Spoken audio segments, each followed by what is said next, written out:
My name is Mitch Morissette. I'm going to spend the next few minutes going through this presentation with everybody and introducing you to a little bit about the company and more importantly, our exciting new product called SafeSpeed. And then we're going to kind of also touch on how we proactively manage evolving threats and risks on the roads as well. Our background started out in security. So Magtech is a company we started in the UK as a security company focused on preventing unauthorized use of vehicles. It was used with the UK military originally, and then in '95, Bob and his partner acquired North American Rights, purchased the company, and started manufacturing everything over here. We started focusing on the transportation industry and preventing any unauthorized use of vehicles. Typically, it was high value cargo, hazmat, pharmaceutical, tobacco. The desirable types of products was where we found a lot of interest in our technology. And it's been evolving ever since. In fact, SafeSpeed is the latest generation of our remote hijacking product, which is a remote vehicle disabling technology that we developed over 16 years ago now.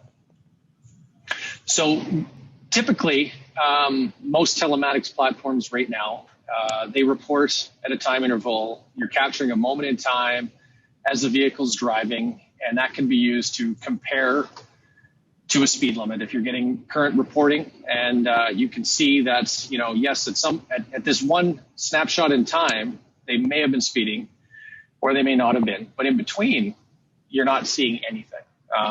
You're completely dependent on the reporting interval, and it doesn't prevent speeding. It's just giving you some indication, as Harry and Amit had mentioned. So, it is a very reactive.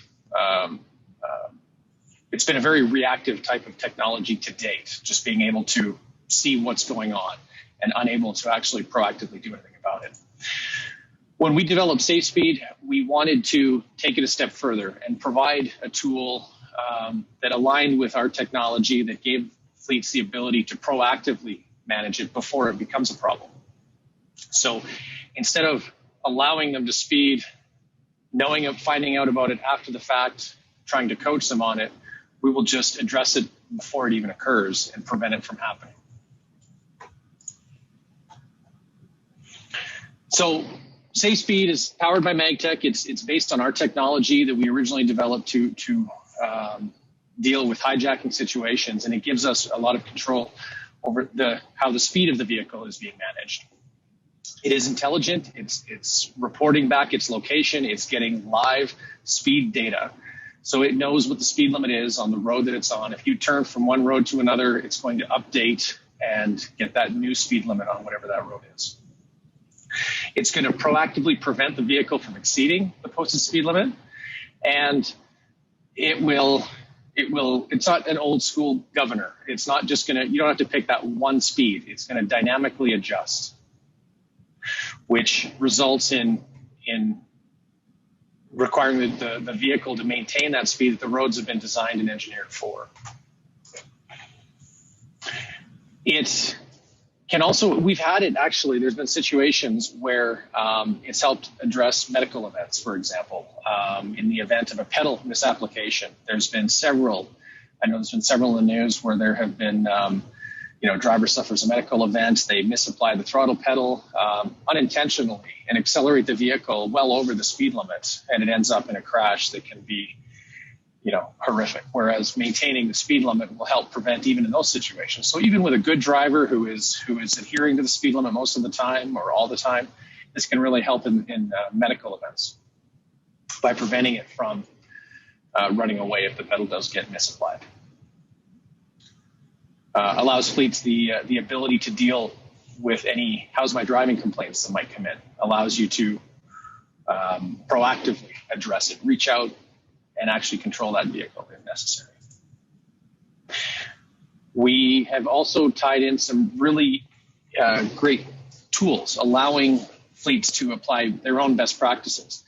Just because the posted speed limit is 80 or 85 in Texas doesn't mean you have to let your class 7 or 8 truck do 80, 85 miles an hour. That's not how it's designed to work. It allows you to set a top speed. You can set an overall maximum. So even if the speed limit is higher, it can be used to limit it to, say, 65 or 68 or wherever you feel comfortable. If you feel that that's where your maximum needs to be, that will override whatever any higher speed limits are.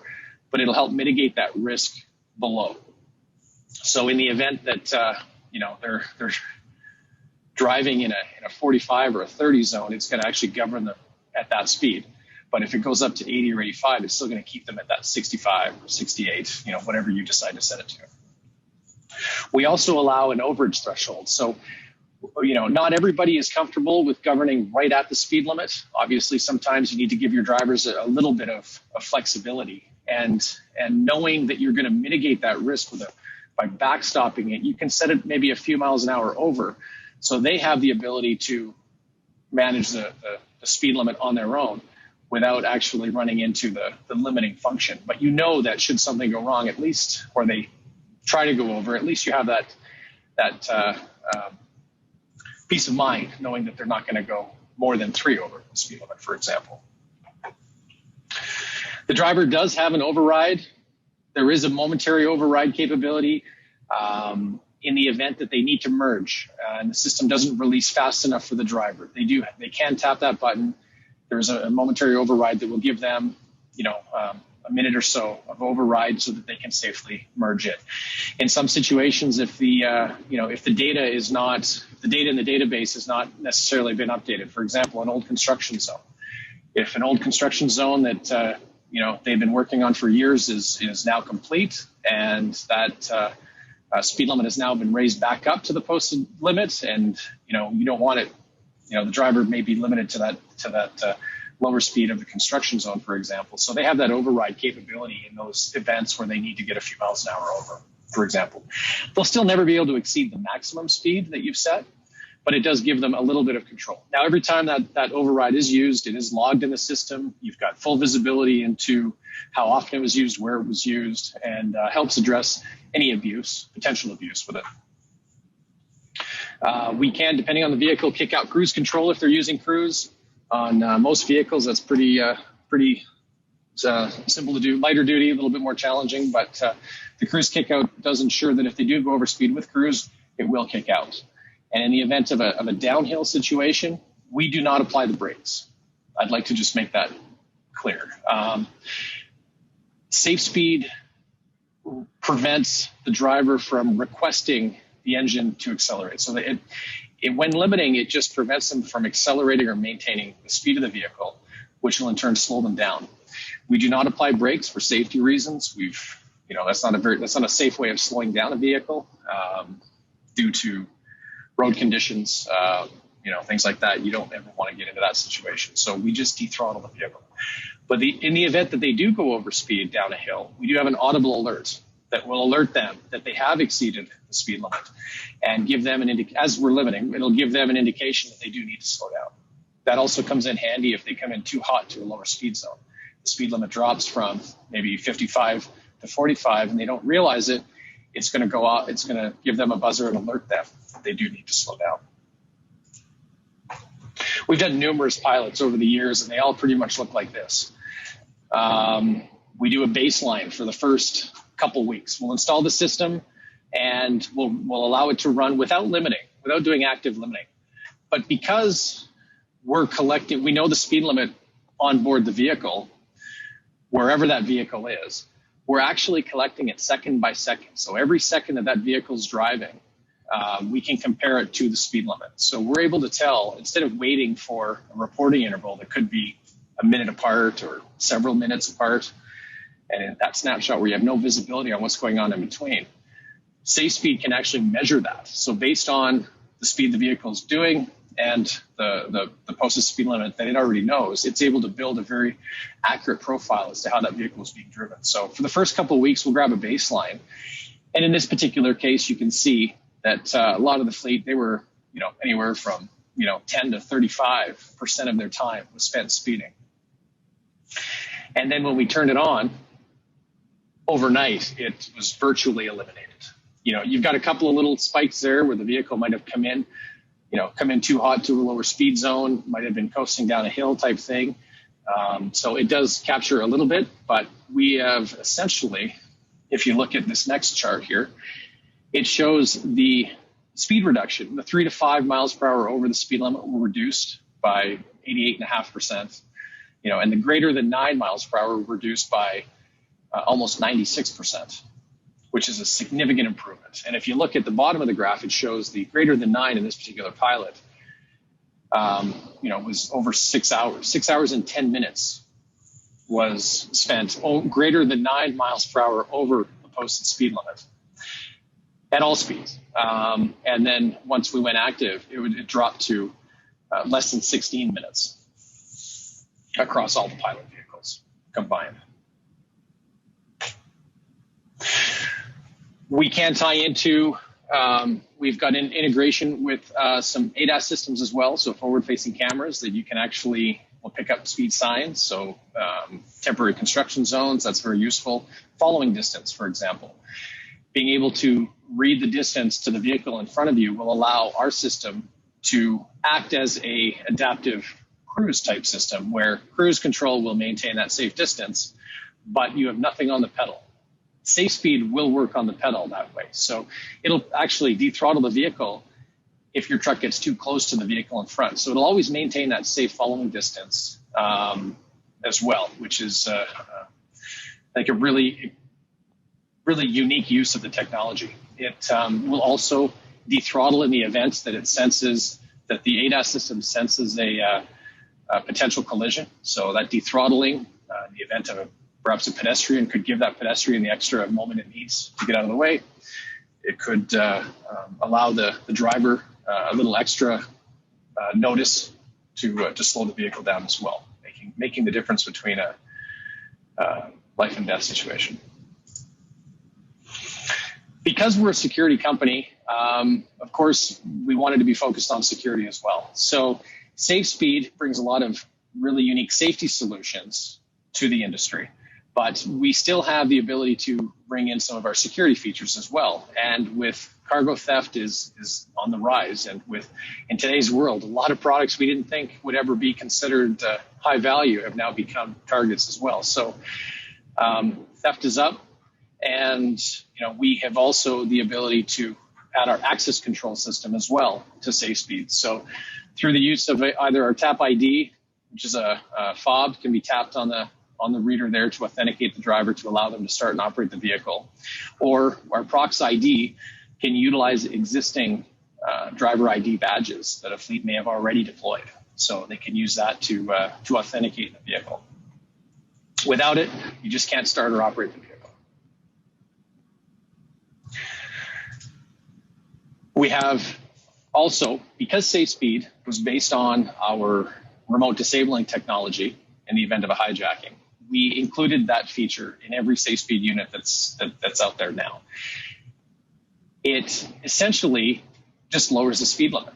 So if you activate the remote disabling, our standard shutdown is essentially just lowering the speed limit on the vehicle after giving the driver a 30-second warning. We lower the speed of the vehicle by about 10 mile per hour increments. And that entire process takes about 4 minutes, bringing it to a safe and controlled slowdown. We also have a rapid one. That one was developed for one of our larger customers that wanted to make sure that their brand was never involved in a terror attack. There was, years ago in New York, there was a Home Depot vehicle used to drive down a sidewalk. They wanted to ensure their vehicles, they could stop should something like that ever occur. So we adapted and created our rapid shutdown, which basically just takes away throttle instantly from the vehicle for those critical situations. We've got a full platform that you can log in and see everything that's going on with the vehicle. We can control the access to it, which fobs will work, which ID badges will work, where the vehicle is, of course, the ability to adjust the speed parameters. This is where you would go in and set your max speed. Any thresholds, if you wanted to allow the 3 miles an hour over the speed limit, you could log in here and set that. So it makes for easy configuration of the system. Obviously, the benefits to remote disabling, it's not a tool that everybody has had or everybody is aware of. So it can be kind of unique when you think about it. It might not be something you think you need, but when you sit back and think about some of the previous, historically, some of the events you may have had, perhaps a disgruntled driver, gives you the ability to control them and prevent them from taking the vehicle wherever they want if you don't approve it. It allows you to help enforce compliance with hours of service. If your driver's out of time and they're only an hour from home and they're going to push it and try to get home, you have the ability to step in and make sure that they don't. That puts your company at risk. Any incidents that occur, you're able to intervene, and if you just being able to safely disable a moving vehicle is a really useful tool to have access to, should you need it. Of course, when you're disabling vehicles, the first question we always get asked is it safe? Well, we developed it back in 2004. We've got hundreds of millions of miles of rubber on the road, and it has been vetted and evaluated by many agencies, FMCSA, TSA, Homeland, the American Trucking Association, actually their Technology and Maintenance Council. They developed guidelines for remote vehicle disabling that they wrote around our product because we developed it back in 2004. We've participated in many government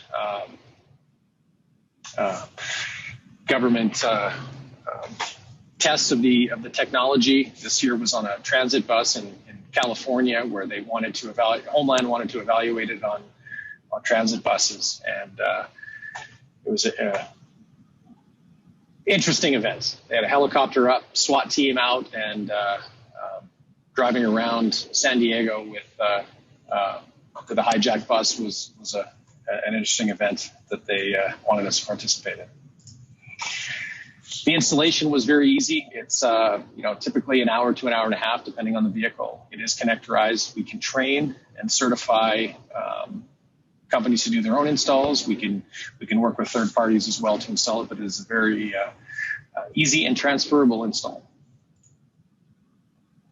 And of course, the benefits just gives you proactive control over your fleet. Instead of having to select that one speed that you need that's not too slow for the fast roads and not too fast for the slow roads, which has always been a challenge, trying to find, is it 62, 65, or 68? Even the FMCSA's proposed speed limiter mandate doesn't know exactly what the speed should be. So ultimately, the roads are designed for certain speeds. They all have unique speed limits. This system will allow you to stay within that. And overall, just improve safety for everybody on them. I'm going to now turn it over to Bob to run through some of the case studies. Thanks, Mitch. We're going to share 4 short case studies, and you'll see how they all kind of tie together. The common issue on each of them is they all have speeding issues, but they also have other pain points that we address. And the first one basically is overcoming the speeding. And this is a private fleet with about 100 trucks, well-run, rapid growth, while challenged with operational concerns. CSA scores, not great, unsafe driving, speeding being their biggest risk. To date, they've depended on telematic-driven data reports, and they've had driver meetings, behavior coaching, written warning notices, with even threatening termination, but they've been unable to curb the behavioral pattern or reduce the speeding violations. And they admit most of the drivers are good employees. They come to work on time, follow most of the company policies and procedures, but too many of them still have a lead foot. With driver shortages, skyrocketing insurance premiums, and the possibility of not being able to qualify at renewal, they thought they should start exploring options. They were referred to us by a mutual partner who suggested that we had proactive solution that would address the speeding, and they'd be able to keep their good employees. I mean, they're good employees, although they speed, they were still good employees. So our patented safe speed systems and intelligent speed limiting product, as Mitch explained, it restricts the speed of the vehicle dynamically based on location. It helps reduce speeding, speed-related crashes, lessens the severity of injuries, reduces fatalities, and mitigates risk. Managers can set different parameters to comply with company policies for maximum top speed, enforced speed, posted speed, custom speed zones. It was designed and calibrated to provide smooth reduction of throttle to slow the vehicle down. Attempts to exceed the enforced speed automatically reduces the engine acceleration and ability to maintain that speed. So when the vehicle speed is less than the enforced speed, the full control of the throttle is smoothly returned. The drivers can operate at or around the posted speed limit. Any attempt to exceed results in safe speed auto limiting to the company's threshold. So this particular company equipped 10 of their trucks to assess the functionality and benefits. And within a few weeks, they began equipping their other trucks. So in conclusion, the company did acknowledge that speeding is an habitual behavior that they couldn't correct rather than a conscious decision, but with technology is preventable. They justified the expense after considering the potential risk and cost of not equipping them. So today, they've addressed speeding, shifted their focus from reacting to risk to that of implementing proactive backstopping technology to help lessen the risk. The second case study involves also speeding, but it's around unauthorized use and consequences. We have a large global delivery service provider came to us looking for vital security components to add to the Safe Speed product. The objective was to prevent any unauthorized use, as Mitch mentioned, of their vehicles, especially by those without commercial driver training. Their underlying pain points was to ensure none of their vehicles were ever driven by unauthorized drivers, and more importantly, to help prevent an unauthorized driver from contributing to a catastrophic incident involving injuries and fatalities. So they incorporated the access control that we have that Mitch mentioned to ensure that only authorized employees operated company vehicles and help prevent unauthorized use, even when the vehicle is left unattended while idling. In conclusion, the safety and security enhancements helped address the client's needs while mitigating their risk and exposure.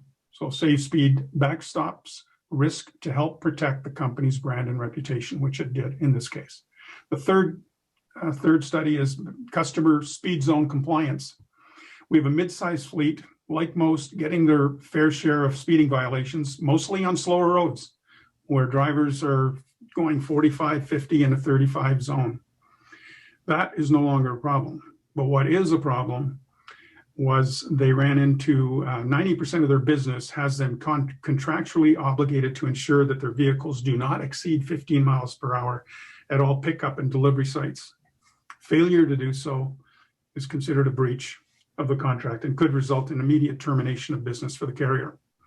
So the problem has been all but eliminated by incorporating geofence 15 mile per hour speed limiting within all pickup and delivery sites.